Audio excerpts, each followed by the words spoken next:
Hello students, இன்றைக்கி கிளாஸில் என்ன பார்க்க போகிறோம் அப்படின்னா கிளாஸ் 9 மேக்ஸ் சாப்டர் 1 செட் லாங்குவேஜில் செட்டோட நொட்டேஷன்ஸை நம்ம எப்படி சொல்லுவோம், அதை எப்படி ப்ரொனவுன்ஸ் பண்ணணும், இல்லை அதை எப்படி ஐடென்டிஃபை பண்ணணும் அப்படிங்கிறத அதில் பார்க்க போகிறோம். ஸோ ஃபர்ஸ்ட் பார்த்தோம்னா set. A set is usually denoted by capital letter of English alphabets.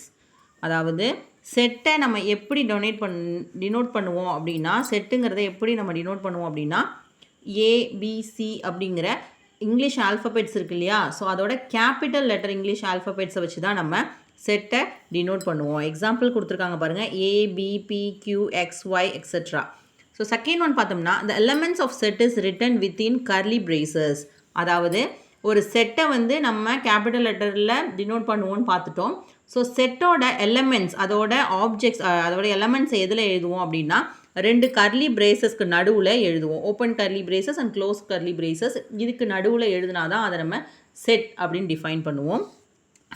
Next one, if X is an element of a set of A, அதாவது ஏ அப்படிங்கிற செட்டில் எக்ஸுங்கிறது ஒரு எலமெண்ட்டாக இருக்குது அப்படின்னா அதை எப்படி நம்ம சொல்லுவோம் அப்படின்னா எக்ஸ் பிலாங்ஸ் டு ஏ அப்படின்னு சொல்லுவோம். ஸோ அதை எப்படி ரைட் பண்ணுவோம்னா எக்ஸ், ஸோ இ மாதிரி இருக்கு இல்லையா ஒரு சிம்பிள், இதை நம்ம பிலாங்ஸ் டு அப்படின்னு சொல்லுவோம். இதை எப்படி சொல்லுவோம்னா பிலாங்ஸ் டு. இதை எப்படி படிக்கணும்னா எக்ஸ் பிலாங்ஸ் டு ஏ அப்படின்னு சொல்லிட்டு நம்ம படிக்கணும். ஸோ நெக்ஸ்ட்டு பார்த்தோம் அப்படின்னா if X is not an element of a set A, அதாவது எக்ஸ் அப்படிங்கிறது ஏவோட ஒரு எலமெண்ட்டாக இல்லை, ஏங்கிற ஒரு செட்டோட எலமெண்ட்டாக இல்லை அப்படின்னா X does not belongs to A அப்படின்னு சொல்லணும். ஸோ அதை எப்படி சொல்லுவோம்னா X not belongs to A அப்படின்னு சொல்லிட்டு நம்ம, அதாவது இ அப்படிங்கிற ஒரு சிம்பிள் போட்டு அதை க்ராஸ் பண்ணோம் அப்படின்னா அதை அப்படி மென்ஷன் பண்ணணும். ஸோ இங்கே எக்ஸாம்பிள் கொடுத்துருக்காங்க பாருங்கள். For example consider set A. ஏங்கிறத ஒரு செட் கொடுத்துருக்காங்க.